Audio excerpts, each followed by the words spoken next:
Welcome to mixture. Last class में हम क्या डिस्कस किए थे? लास्ट क्लास में हम ऑर्गेनिक एसिड के बारे में डिस्कस किए थे। ऑर्गेनिक एसिड के एग्जांपल्स को डिस्कस कर लिए थे। इसके साथ ही साथ समझ चुके थे कि क्या ऑर्गेनिक एसिड होता क्या है। इस क्लास में हम आगे बढ़ेंगे और आगे डिस्कस करेंगे इनऑर्गेनिक एसिड, इसके बाद strong acid, weak acid, oxy acid, hydra acid, concentrated acid, dilute acid, ये सब पढ़ेंगे। तो आप पहले उसके पहले कुछ अनाउंसमेंट सोच लीजिए। देखिए BSSCCGL, BSSCCGL टायर 3, इसके लिए स्पेशल बैच स्टार्ट होने जा रहा है जो सिर्फ BSSCCGL को टारगेट करेगा। उसमें भी क्या कवर करेगा? सबसे पहले तो देखिए जीएस का 10,000 से ज्यादा क्वेश्चन का सीरीज चलेगा। अभी स्टार्ट कर रहे हैं हम 30 डेज पर question, 30 question per day, 30 question per day. ये 10,000 क्वेश्चन जो है सिर्फ और सिर्फ जीएस कवर करेगा। जीएस कहने का क्या मतलब है? जीएस कहने का मतलब है आपको physics, chemistry, biology, history, polity, इसके बाद ज्योग्राफी, इकोनॉमिक्स, ये सब पोर्शन जो है, करेंट, ये सब सभी कवर करेगा 10,000 क्वेश्चन। और इसके अलावे 5,000 क्वेश्चन प्लस 5,000 क्वेश्चन से ज्यादा का आपको मैथ और रीजनिंग का एक बंडल मिलेगा। मैथ प्लस रीजनिंग जो सब है निःशुल्क, no fee required, no fee required. बहुत सारे ट्यूशन वाले फी ले रहे हैं, लेकिन एकदम जान लीजिए बिना फी का ये आपको तैयारी करवाया जा रहा है मिक्स्योर पे। कोई फी नहीं चाहिए। 10,000 प्लस क्वेश्चन प्लस 5,000 क्वेश्चन। इसके अलावा और एक चीज सुनिए, रीजनिंग का बैच स्टार्ट हो रहा है आशीष सर के द्वारा। क्या चीज के लिए? स्पेशली BSSCCGL को फोकस करके। इसके साथ ही साथ जब रीजनिंग का स्टार्ट हो जाएगा तो धीरे धीरे सभी सब्जेक्ट को, जितना भी BSSCCGL में सब्जेक्ट है, सभी सब्जेक्ट को कवर किया जाएगा और सभी का एक स्पेशल बैच आएगा। तो पहले रीजनिंग से स्टार्ट हो रहा है, उसके बाद आएगा जैसे फिजिक्स आएगा, बायोलॉजी आएगा, केमिस्ट्री आएगा, पॉलिटी आएगा, ज्योग्राफी आएगा, करेंट आएगा। तो सभी को क्या किया जाएगा? कवर किया जाएगा मिक्स्योर पे। कोई फी नहीं चाहिए, कोई फी नहीं चाहिए। आपका सिलेक्शन चाहिए, आपका सिर्फ और सिर्फ सिलेक्शन चाहिए BSSCCGL में। तो आपको क्या करना है? जाके चैनल को सब्सक्राइब कर देना है और बेल आइकन को दबा देना है कि जैसे ही सीरीज आने वाला रहे वैसे ही आपके पास क्या आ जाए, नोटिफिकेशन आ जाए। तो जाइए चैनल को क्या कीजिए, सब्सक्राइब कीजिए चैनल को। इसके बाद शेयर कीजिए। इसके बाद क्या कीजिए, बेल आइकन को जरूर दबा कर रखिएगा, जिससे क्या होगा, आपके पास नोटिफिकेशन आएगा कि आप क्या शुरू होने जा रहा है, क्या नहीं शुरू होने जा रहा है। जैसे ही नोटिफिकेशन आएगा आप जाइएगा और टाइम पे लाइव ही देख लीजिएगा क्लास को। कोई भी क्लास को लाइव देख लीजिएगा, जिस समय चलेगा उस समय। तो आपका उस समय का बोझ क्या होगा, हट जाएगा और आपका जो 7-8 महीना में है पूरे को अच्छा से प्रिपेयर करवा दिया जाएगा। क्योंकि जनवरी के पहले एग्जाम नहीं लेने जा रहा BSSCCGL। अभी जो फॉर्म नहीं भरे जल्दी से फॉर्म भर दीजिए और तैयारी चलिए शुरू कर दीजिए। चलिए अब देखते हैं अगले टॉपिक को। तो अगले टॉपिक को एनालाइज करते हैं। देखिए हम क्या क्या पढ़े थे। आप पहले ऑर्गेनिक एसिड के बारे में पढ़ लिए थे। अभी हम पढ़ेंगे इनऑर्गेनिक एसिड के बारे में। किसके बारे में? Inorganic acid. तो इनऑर्गेनिक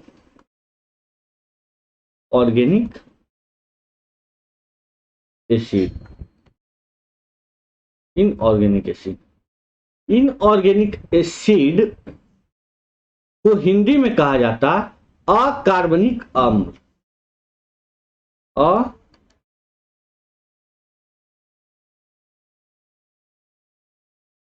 अकार्बनिक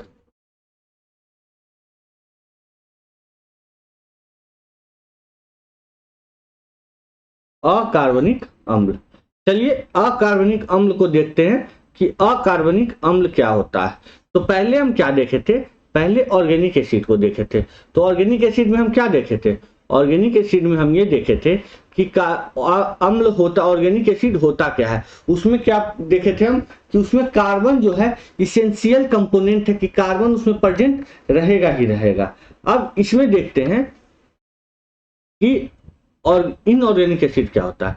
तो इनऑर्गेनिक एसिड कहने का मतलब है कि वह एसिड जो क्या बनाया जाता है, कहाँ से बनाया जाता है, जो उसमें हम देखे थे कि वो प्रोड्यूस किया जाता है या तो प्लांट के द्वारा या तो एनिमल के द्वारा ऑर्गेनिक एसिड। और ये क्या होता है, ये प्राप्त किया जाता है कहाँ से, मिनरल्स जो प्रेजेंट होते हैं अर्थ क्रस्ट में। कहने का मेरा सीधा मतलब है कि अकार्बनिक एसिड प्राकृतिक रूप से नहीं पाया जाता है, ये नेचुरली अकर्ड नहीं होते। उसमें हम क्या कह रहे थे कि बार बार कह रहे थे कि वो नेचुरली अकर्ड होते हैं, ये प्राकृतिक रूप से पाए नहीं जाते हैं। तो नेचुरली अकर्ड या प्राकृतिक रूप से प्राप्त।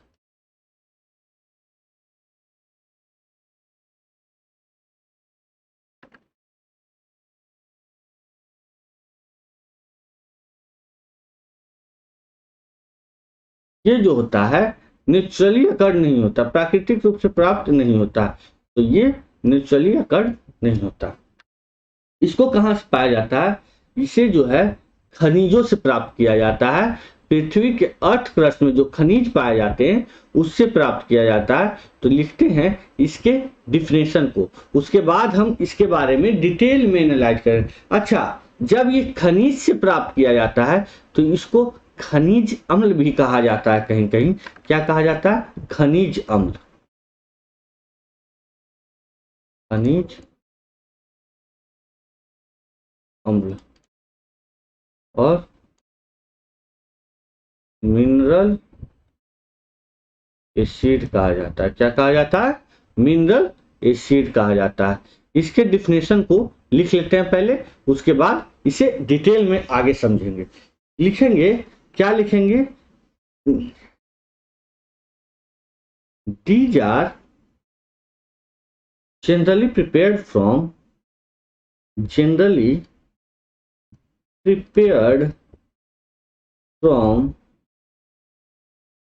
the minerals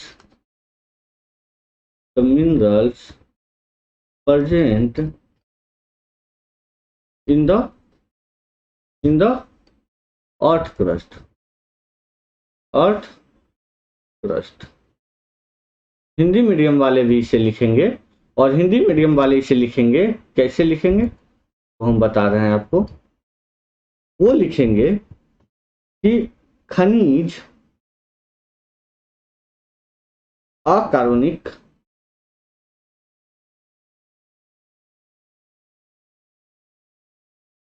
अम्ल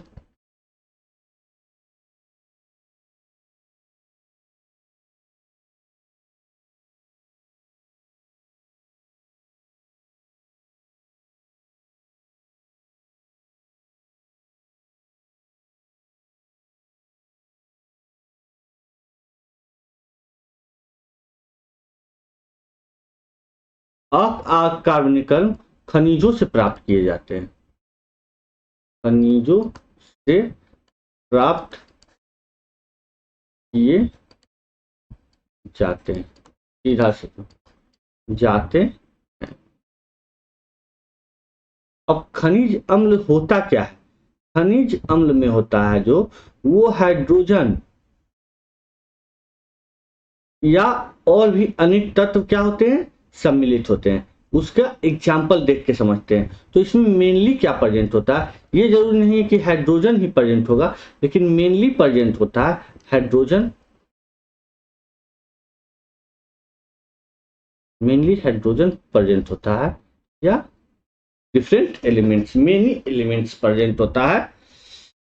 तो वैसे को कहते हैं, क्या कहते हैं, खनिज अम्ल मेनली हाइड्रोजन से प्राप्त होता है। इसका एग्जाम्पल देखते हैं, उसमें देखे थे हम acetic acid, citric acid, lactic acid. इसमें होगा क्या, sulphuric acid, hydrochloric acid, nitric acid, ये सब किसका एग्जाम्पल है? ये सब एग्जाम्पल है इनऑर्गेनिक का और अकार्बनिक का और मिनरल का। तो इसका एग्जाम्पल क्या है? इसका एग्जाम्पल, सीधा एग्जाम्पल देखते हैं। इसका एग्जाम्पल है, लिखते हैं sulphuric acid. Example sulphuric acid. इसके साथ ही साथ लिखते हैं हाइड्रोक्लोरिक एसिड। अच्छा, सल्फ्यूरिक एसिड का फॉर्मूला होता है H2SO4। H2SO4 hydrochloric acid, hydrochloric acid HCl। इसके साथ साथ नाइट्रिक एसिड लिखते हैं, नाइट्रिक एसिड HNO3। ये सब किसका एग्जाम्पल है?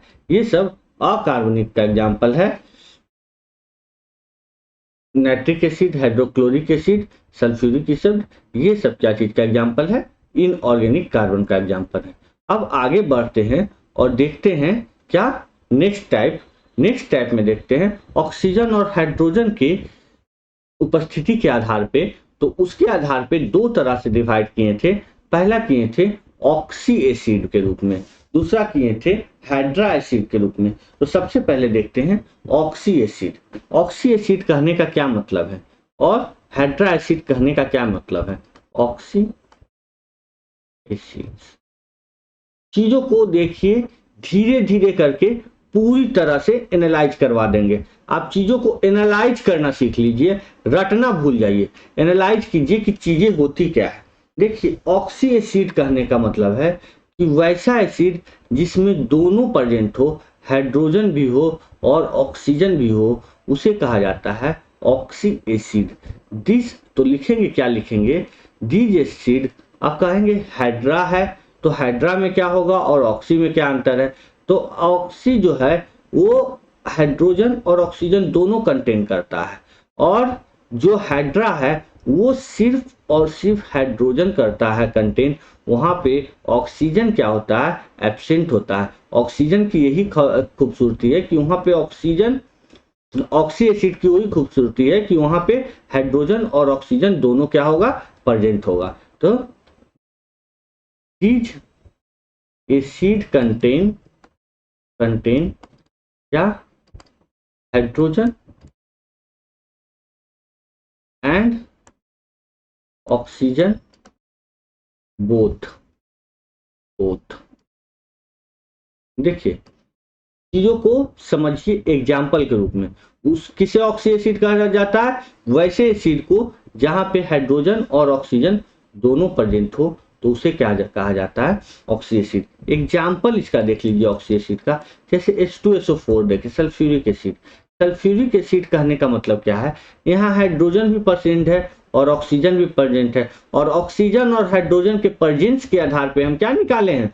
ऑक्सीजन और हाइड्रोजन के प्रेजेंस के आधार पर ही वर्गीकरण किए हैं हाइड्रा एसिड का और ऑक्सी एसिड का। तो यहाँ पे हाइड्रोजन और ऑक्सीजन दोनों प्रेजेंट है, इसलिए ये एक एग्जाम्पल है किसका? ऑक्सी एसिड का। इसी तरह से एग्जाम्पल है HNO3, नाइट्रिक एसिड, HNO3। यहाँ भी देखिए हाइड्रोजन और ऑक्सीजन दोनों प्रेजेंट है, तो ये किसका एग्जाम्पल हो जाएगा? ये एक बहुत अच्छा एग्जाम्पल किसका है? ऑक्सी एसिड का एग्जाम्पल है। ऑक्सी एसिड के कुछ और एग्जाम्पल को देखते हैं। एक होता है फॉस्फोरिक एसिड। क्या होता है? Phosphoric acid.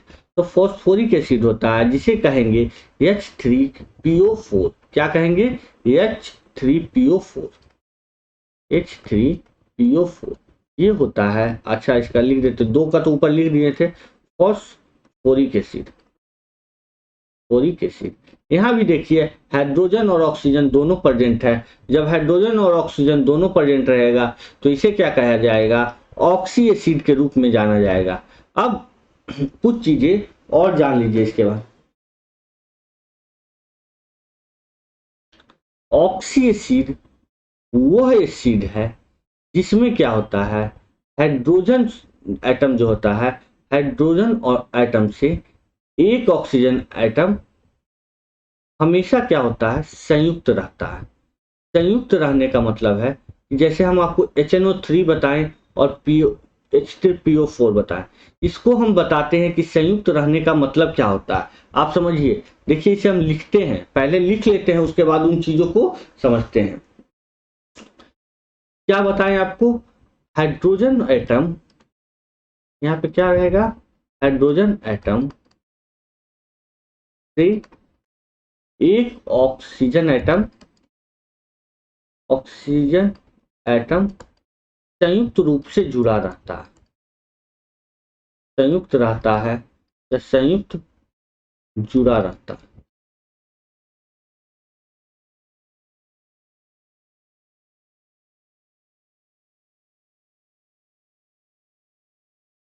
देखिए आपको एक एग्जांपल दिए, H3PO4 फास्फोरिक एसिड, तो इसको हम तोड़ के आपको दिखाते हैं कि ये लिखा कैसे जाता है। जैसे देखिए, ऑक्सीजन फास्फोरस, कितना फास्फोरस लेगा, 4 ऑक्सीजन लेगा, 4 ऑक्सीजन ले लिया, एक बनाएगा ये डबल बॉन्ड, कोई भी डबल बॉन्ड बना दीजिए। इसके पास कितना है, 4, यहाँ पे कितना है, 4, यहाँ पे कितना है, और 4,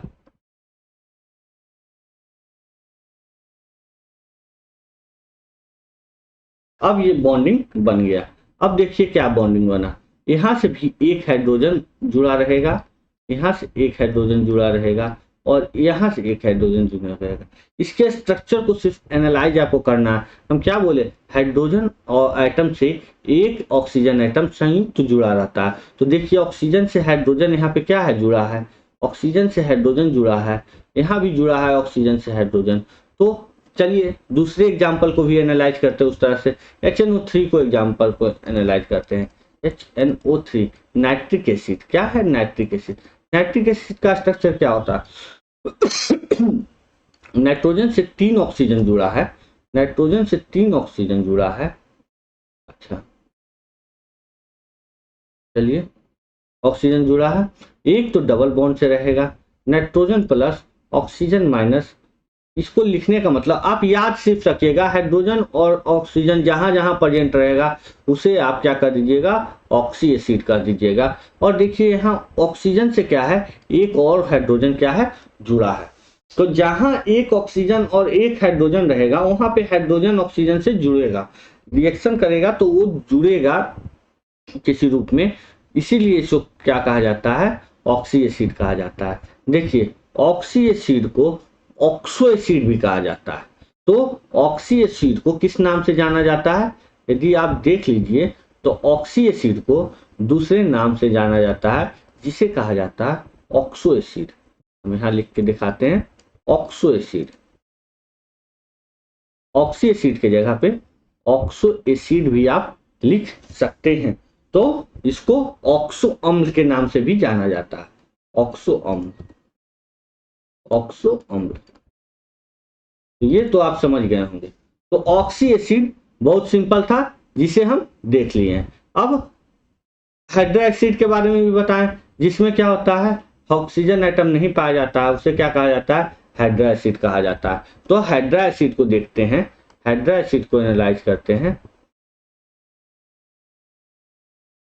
हाइड्रा एसिड को एनालाइज करते हैं पहले। तो हाइड्रा एसिड को कैसे एनालाइज करते हैं, देखते हैं। हाइड्रा एसिड्स, हाइड्रा एसिड कहने का क्या मतलब, वैसा एसिड जिसमें हाइड्रोजन तो रहता है लेकिन ऑक्सीजन एब्सेंस रहता है, उसे क्या कहा जाता है, हाइड्रा एसिड कहा जाता है। जैसे हम देखते हैं, जैसे आपको लिख के दिखाते हैं, एसिड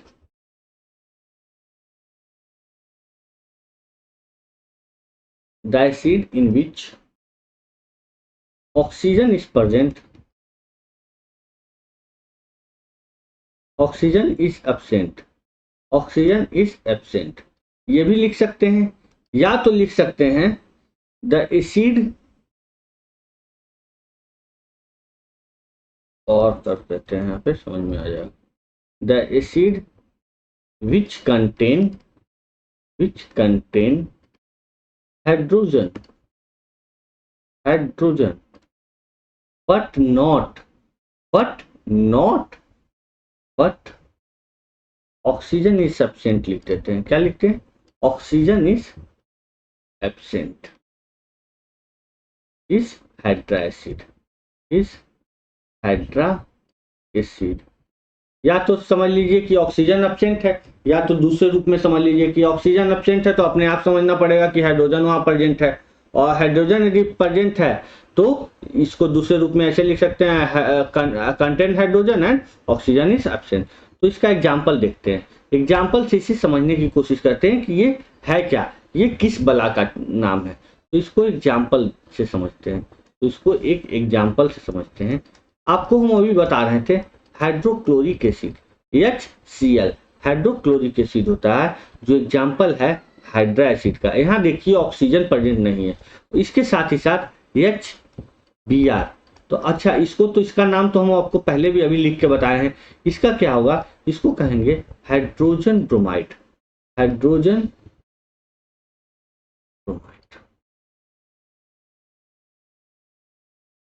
और Br से ब्रोमाइड, हाइड्रोक्लोरिक एसिड, हाइड्रोब्रोमाइड। तो इसके बाद हाइड्रोजन साइनाइड भी होता है। तो ये सब क्या है, इसका नाम है। अब इन चीजों को, एग्जाम्पल को अच्छा से समझते हैं कि ये क्या है। हाइड्रोजन ब्रोमाइड है यहाँ पे, इसको आप ऐसे भी लिख सकते हैं, हाइड्रोब्रोमाइड भी लिख सकते हैं, हाइड्रोब्रोमाइड एसिड। क्या लिख सकते हैं? Hydrobromide acid. चलिए इसको लिख लेते हैं, आपको कंफ्यूजन ना हो बाद में। Hydrobromide acid, hydrobromide acid. चलिए आगे देखते हैं, इसे अच्छा से एनालाइज कर लेते हैं। इसमें क्या होता है उन चीजों को समझ लीजिए अच्छा से।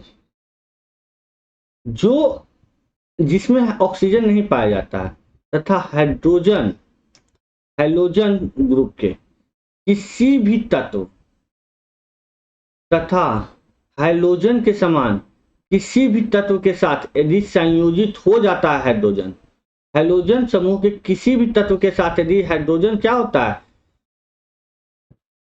संयोजित हो जाता है, उसके साथ मिल जाता है, तो उसे क्या कहा जाता है? हाइड्रा एसिड कहा जाता है। चलिए इसे एग्जाम्पल के थ्रू से, हैलोजन करने का क्या मतलब है, आपको तो हम पढ़ा चुके हैं। क्या पढ़ा चुके हैं? Halogen group. हैलोजन ग्रुप कहने का क्या मतलब है, आपको हम हैलोजन ग्रुप पढ़ाए हैं कहाँ? पीरियोडिक टेबल में। पीरियोडिक टेबल में डिटेल में आपको हम एक एक चीज को बता दिए हैं। तो हैलोजन ग्रुप कहने का सीधा मतलब है कि फ्लोरीन,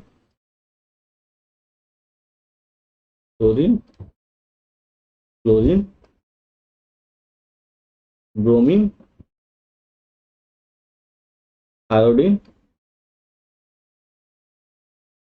आयोडीन etc। तो ये जो ग्रुप है, इस ग्रुप को हम आपको पहले ही बता चुके हैं पीरियोडिक टेबल के सामने। इस ग्रुप के साथ यदि हाइड्रोजन मिल जाए तो जनरली क्या फॉर्म करता है? हाइड्रा एसिड का फॉर्मेशन होता है। Hydra acid. जैसे देखिए आपके साथ मिलेगा क्या, हाइड्रोजन के साथ यदि फ्लोरीन मिल जाए, तो इसको कहते हैं हाइड्रोफ्लोरिक एसिड। तो या HF होगा, फ्लोरीन तो F से डिनोट किया जाता है, HF। ये होगा हाइड्रोफ्लोरिक एसिड।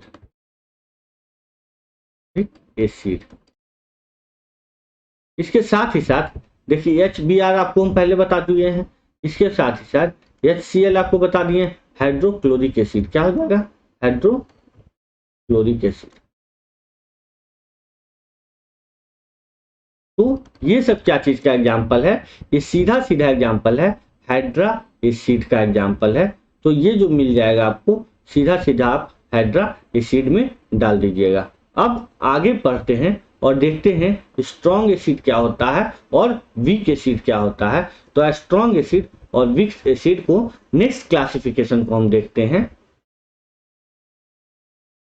स्ट्रॉन्ग एसिड, क्या देखते हैं, strong acid.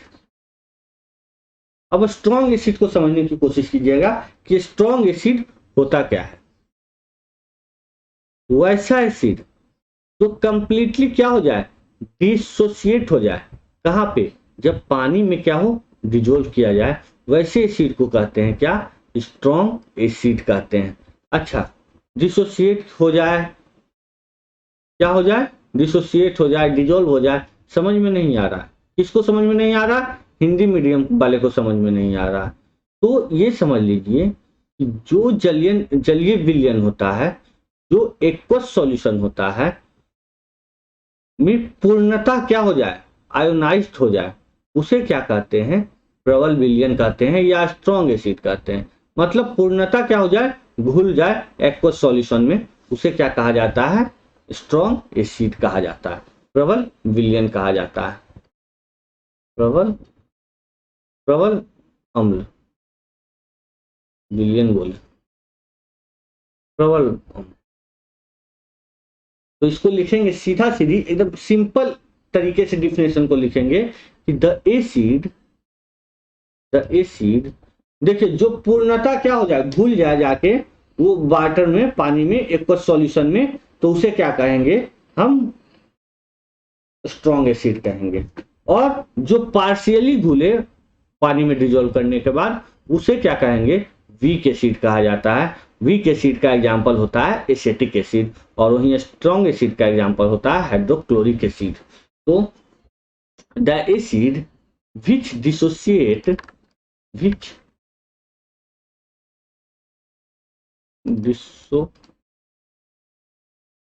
completely when dissolve in aqueous solution,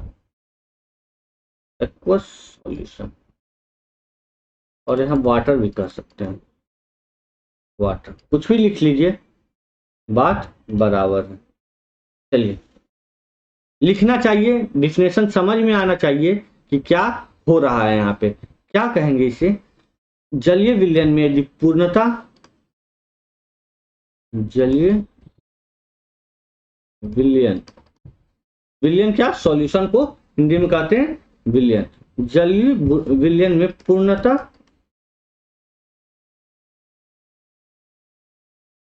आयनित, जलीय विलयन में पूर्णता आयनित हो जाए, उस अम्ल को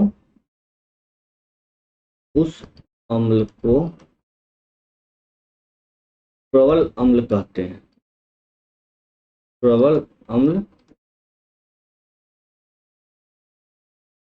कहते हैं। प्रबल अम्ल का एग्जाम्पल हम देते हैं, sulphuric acid is a very good example of प्रबल अम्ल। तो सल्फ्यूरिक एसिड क्या है, बहुत अच्छा एग्जाम्पल है किसका, प्रबल अम्ल का। तो एग्जाम्पल देते हैं प्रबल अम्ल, एग्जाम्पल क्या है, sulphuric acid. Sulphuric acid H2SO4, hydrochloric acid HCl, इसके साथ ही साथ नाइट्रिक एसिड, ये सब क्या है, हाइड्रोब्रोमाइड एसिड, ये सब क्या है, एग्जाम्पल है किसका, HBr, HNO3, ये सभी एग्जाम्पल है इसका, स्ट्रॉन्ग एसिड का। तो स्ट्रॉन्ग एसिड समझ में आ गया।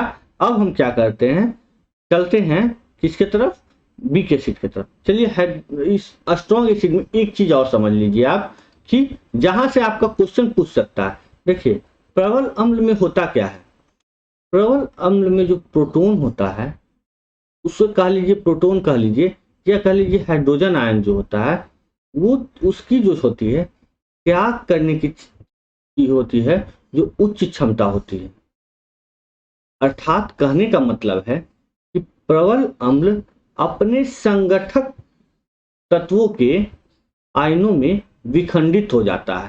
क्या हो जाता है, विखंडित हो जाता है। विखंडित होने का मतलब क्या है कि जब हाइड्रोजन आयन को त्याग करने की उच्च क्षमता होगी, बहुत अच्छी क्षमता होगी, प्रोटोन को क्या होगी, प्रोटोन की क्षमता त्याग करने की ज्यादा होगी तो वो क्या करेगी, उसमें घुल जाएगी, डिसोसिएट हो जाएगी, संगठक तत्वों की आयनों में क्या हो जाएगी, वो विखंडित हो जाएगी।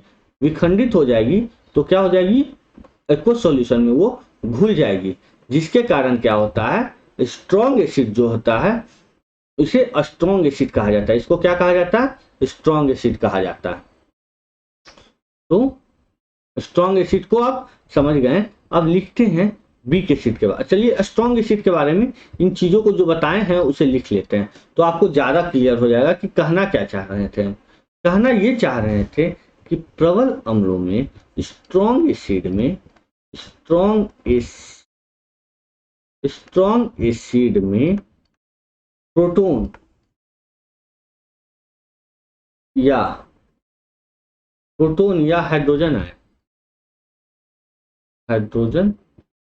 आयन H प्लस आयन देखिए प्रोटॉन तथा H प्लस आयन जो होता है उसको, उसकी त्याग करने की क्षमता, त्याग करने की उच्च क्षमता होती है।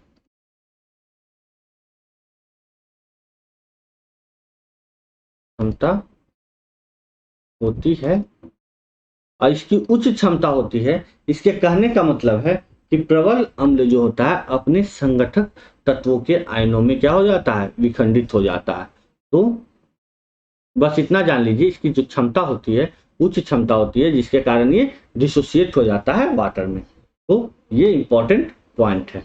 नेक्स्ट क्वेश्चन, नेक्स्ट टॉपिक देखते हैं। तो नेक्स्ट टॉपिक हम देखते हैं वीक एसिड के बारे में। किसके बारे में हम देखते हैं, वीक एसिड को एनालाइज करते हैं। वीक एसिड, अच्छा वीक एसिड्स कहने का क्या मतलब है, वीक एसिड का कहने का मतलब है दुर्बल। प्रबल का उल्टा दुर्बल, दुर्बल। तो वीक एसिड को आप समझने की कोशिश कीजिएगा कि वीक एसिड होता क्या है, उसे हम टू द पॉइंट आपको समझा देते हैं। देखिए जिस एसिड की जो क्षमता होती है वो डिसोसिएट करता है, डिसोसिएट मतलब घुलता है, पार्शियली डिसोसिएट करता है, कहाँ, एक्वस सॉल्यूशन में या पानी में, तो उसे क्या कहा जाता है, उसे कहा जाता है वीक एसिड कहा जाता है। कहने का मतलब हुआ कि जो वह अम्ल जो जलीय विलयन में पूर्णतः आयनित न होकर आंशिक रूप से आयनित हो तो उसे कहा जाता है दुर्बल अम्ल कहा जाता है। तो आप उन चीजों को समझ लीजिए। दुर्बल अम्ल हम कहें मतलब क्या है कि हाइड्रोजन आयन जो है वो पूर्णतः अपने आप को क्या करेगा, दुर्बल अम्ल जो होता है, दुर्बल आयन जो होता है, दुर्बल एसिड जो होता है वह अपने हाइड्रोजन आयन को है जो वो पूर्णतः त्याग नहीं करता। स्ट्रॉन्ग एसिड में क्या है कि वो अपना हाइड्रोजन आयन जो है वो पूर्णतः त्याग कर देता है, लेकिन ये जो है हाइड्रोजन आयन को, देखिए दुर्बल एसिड की एक प्रॉपर्टीज है जिसके बारे में आपको पता होना ही चाहिए, और इसी प्रॉपर्टीज के सहारे क्या होता है, इसका डिफिनेशन लिखा जाता है। तो इसी प्रॉपर्टीज, जब ये प्रॉपर्टीज ही आपको पता नहीं होगी तो आप डिफिनेशन क्या लिखिएगा, प्रॉब्लम ये है। तो प्रॉपर्टीज को ही लिख लेते हैं सबसे पहले। देखिए दुर्बल अम्ल, दुर्बल अम्ल का क्या है, दुर्बल अम्ल का है अपने हाइड्रोजन आयन, H प्लस लिखते हैं डायरेक्ट, हाइड्रोजन आयन का पूर्णता, दुर्बल अपना पूर्णता त्याग नहीं करता, त्याग नहीं करता। अब जब दुर्बल अम्ल अपने हाइड्रोजन आयन को पूर्णतः त्याग नहीं करेगा तो क्या होगा, यह जो है पार्शियली घुलेगा, डिसोसिएट क्या होगा, पार्शियली डिजोल्व इन वाटर होगा। तो इसको लिखेंगे हम, इसको लिखेंगे इस तरीका से, वह अम्ल जो जो जलीय विलयन में, जलीय विलयन कहने का मतलब है एक्वस सॉल्यूशन, वाटर ले लीजिए, एक्वस सॉल्यूशन, वह अम्ल जो जलीय विलयन में पूर्णतः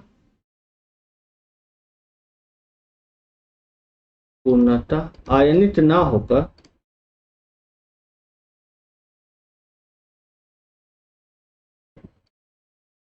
देखिए वह अम्ल जो जलीय विलयन में पूर्णतः आयनित ना होकर आंशिक रूप से या पार्शियली लिख लेते हैं, partially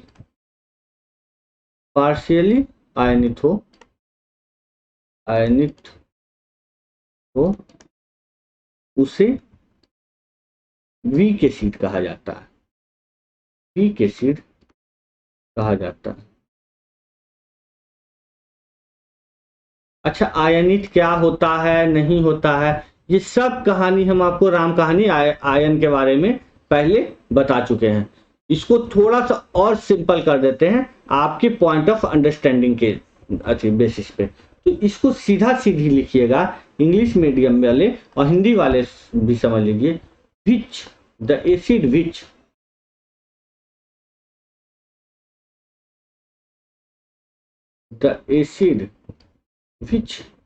dissociate the acid which dissociate partially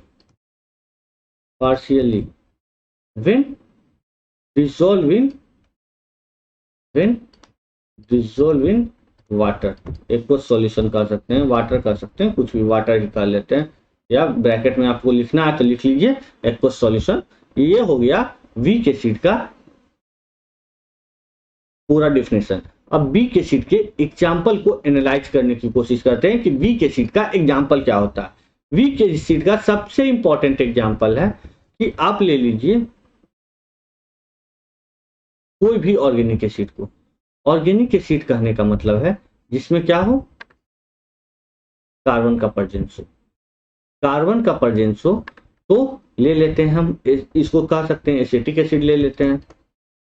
acetic acid का क्या बताया था आपको केमिकल फार्मूला? एसिटिक एसिड का केमिकल फार्मूला बताया था CH3COOH। तो इसको ले लीजिए। अब एसिटिक एसिड के बारे में सब चीज बता चुके हैं आपको हम कि उसका सोर्स क्या होता है नहीं होता है। तो आप जाके प्रीवियस लेक्चर जरूर देखिएगा, क्योंकि वहां से आपको पता चलेगा कि एसिटिक एसिड का सोर्स क्या होता है नहीं होता है। वहां से 1 नंबर का क्वेश्चन एग्जाम में आने की प्रबल दावेदारी होती है कि 1 नंबर का क्वेश्चन वहां से उठा के पूछ ही दिया जाता है। तो एसिटिक एसिड ले लीजिए, फॉर्मिक एसिड ले लीजिए, और सीधा मेरा कहने का मतलब है फॉर्मिक एसिड ले लीजिए। तो ये सब क्या है, ऑर्गेनिक एसिड समझ लीजिए HCOOH। तो ऑर्गेनिक एसिड फॉर्मिक एसिड का कहाँ से, ये सब बेसिकली क्या है, बेसिकली कुछ नहीं है, ये है ऑर्गेनिक एसिड। ऑर्गेनिक एसिड है और कुछ नहीं।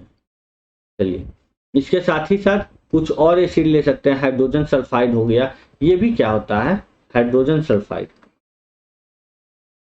हाइड्रोजन तिरछा लिख रहे हैं, हाइड्रोजन सल्फाइड H2S। ये सब इसका किसका एग्जाम्पल है, ये सीधा वीक एसिड का एग्जाम्पल है। फॉर्मिक एसिड आपको कहाँ बताया थे, बी स्ट्रिंग के। बी स्ट्रिंग में कौन सा एसिड पाया जाता है, तो फॉर्मिक एसिड पाया जाता है, जो इस बार का बीपीएससी का क्या था, क्वेश्चन भी था। तो चलिए आगे बढ़ते हैं और देखते हैं कुछ चीजें। अब और समझिए आप, 2 एसिड के बारे में और अभी हम पढ़ेंगे। तो 2 एसिड के बारे में और पढ़ना है हमें। क्या पढ़ना है, डाइल्यूट एसिड क्या होता है, कंसंट्रेटेड एसिड क्या होता है। जब हम सॉल्यूशन पढ़ रहे थे तो डाइल्यूट और कंसंट्रेशन को हम आपके दिमाग में बैठा चुके थे। तो आप जाइए और सॉल्यूशन वाले डाइल्यूट क्या होता है, कंसंट्रेटेड क्या होता है, यदि नहीं समझ में आता है तो आप जाके सॉल्यूशन वाले चैप्टर को पूरा पढ़ लीजिए। पूरा आपको A to Z मिल जाएगा, और A to Z हिंदी और इंग्लिश दोनों लैंग्वेज में आपको मिलेगा, लिखा हुआ भी और बोला हुआ भी। चलिए एक एक चीज को हम क्या किए समझाएं। सबसे पहले देखते हैं डाइल्यूट एसिड को, देखते हैं क्या देखते हैं, डाइल्यूट एसिड।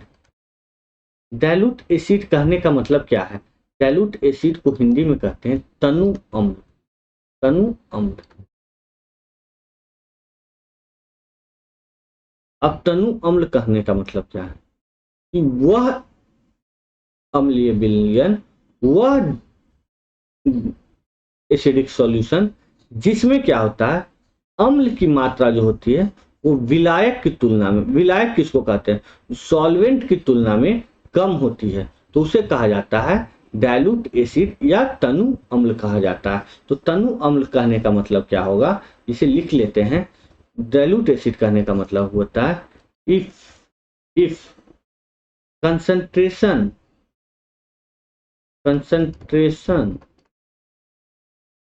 of acid। अच्छा, कंसंट्रेशन कहने का मतलब क्या हो गया, कंसंट्रेशन मतलब amount, the amount of acid भी आप कह सकते हैं। Concentration of acid is low in a solution then it is dilute acid। और इसके अपोजिट जो होगा कि कंसंट्रेशन ऑफ सॉल्यूशन क्या होगा, हाई होगा, तो उसे क्या कहा जाएगा, कंसंट्रेटेड एसिड कहा जाएगा। तो इसके बारे में भी लिख लेते हैं, डायरेक्ट लिख लेते हैं कंसंट्रेटेड एसिड। अच्छा, इसमें हिंदी भी लिखने की जरूरत है क्या, तो हिंदी भी लिख लीजिए आप लोग, हिंदी भी लिख लीजिए। वह विलयन, कौन सा विलयन होगा, एसिडिक विलयन होगा, हमेशा याद रखिएगा। वह एसिडिक विलयन जिनमें अम्ल की मात्रा कम हो, अपेक्षाकृत कम हो, अपेक्षाकृत कम हो। अच्छा, कम हो तो किससे किया जाएगा कंपेयर, कंपेयर किया जाएगा किससे, सॉल्वेंट से, सॉल्वेंट से। चलिए नेक्स्ट क्वेश्चन देखते हैं, नेक्स्ट टॉपिक देखते हैं, कंसंट्रेटेड एसिड। कंसंट्रेटेड एसिड, इसको हिंदी में क्या कहा जाता है, सांद्र अम्ल कहा जाता है। इसको ईच एंड एवरी टॉपिक को हम पहले भी आपको एकदम बच्चों की तरह पढ़ाए हैं। सांद्र अम्ल इतना बेसिक से आपको कोई नहीं पढ़ाएगा, ऊपर ऊपर बताएगा, एक एक पॉइंट लिखवाएगा। कंसंट्रेटेड है तो क्या है भैया, लिख देगा डायरेक्ट विलायक की तुलना में कम। आपको रिवीजन जब कीजिएगा आपके पास प्रॉपर नोट्स नहीं होगा, प्रॉब्लम होगा ही होगा। उस प्रॉब्लम को दूर करने के लिए हम दोनों मीडियम में इंग्लिश और हिंदी में लिखते हैं, ताकि आप जब रिवीजन करें तो आपको एक बार में पूरा साफ कर दें पढ़ के। तो यहाँ देखिए क्या होगा, क्या लिखते हैं, वह विलयन, कौन सा विलयन, एसिडिक, वह विलयन जिसमें अम्ल की मात्रा सॉल्वेंट की तुलना में अधिक हो उसे कंसंट्रेटेड एसिड कहते हैं, सांद्र अम्ल कहते हैं, एसिड कहते हैं। तो इसी के साथ आपका हम टाइप्स ऑफ एसिड को आज समाप्त किए हैं। नेक्स्ट टॉपिक में हम एनालाइज करेंगे और आगे देखेंगे कि बेस क्या होता है, इसके साथ ही एसिड का यूज क्या होता है। इन सब चीज के बारे में धीरे धीरे हम एनालाइज करके ईच एंड एवरी टॉपिक को एक साथ खत्म करेंगे और खुद को BSc के लिए एकदम पूर्णतः प्रिपेयर कर लेंगे। 5 क्वेश्चन कहीं जाएगा आएंगे दवा के केमिस्ट्री में, तो क्वेश्चन कहीं नहीं छूटा है। कुछ अनाउंसमेंट सुन लीजिए।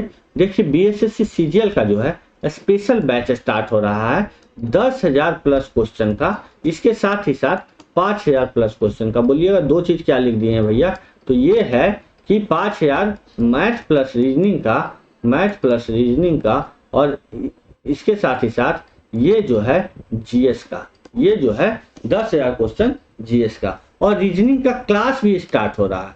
क्लास कहने का मतलब एक क्लासरूम प्रोग्राम है जिसमें रीजनिंग को आपको डिटेल्स में पढ़ाया जाएगा। इसके साथ ही साथ physics, chemistry, biology, math, physics सब चीज आपको क्या है धीरे धीरे, अभी तो रीजनिंग स्टार्ट हो रहा है, आशीष सर स्टार्ट कर रहे हैं रीजनिंग को। रीजनिंग के बाद कोई भी सब्जेक्ट जब आएगा तो आपके पास पहले से अनाउंसमेंट आ जाएगा। और आप क्या कीजिए, चैनल को जाके सब्सक्राइब कर दीजिए, शेयर कीजिए जितना ज़्यादा से ज़्यादा हो सके, ताकि और भी लोग इसका फायदा उठा चले। चलिए मिलते हैं नेक्स्ट क्लास में। Thank you.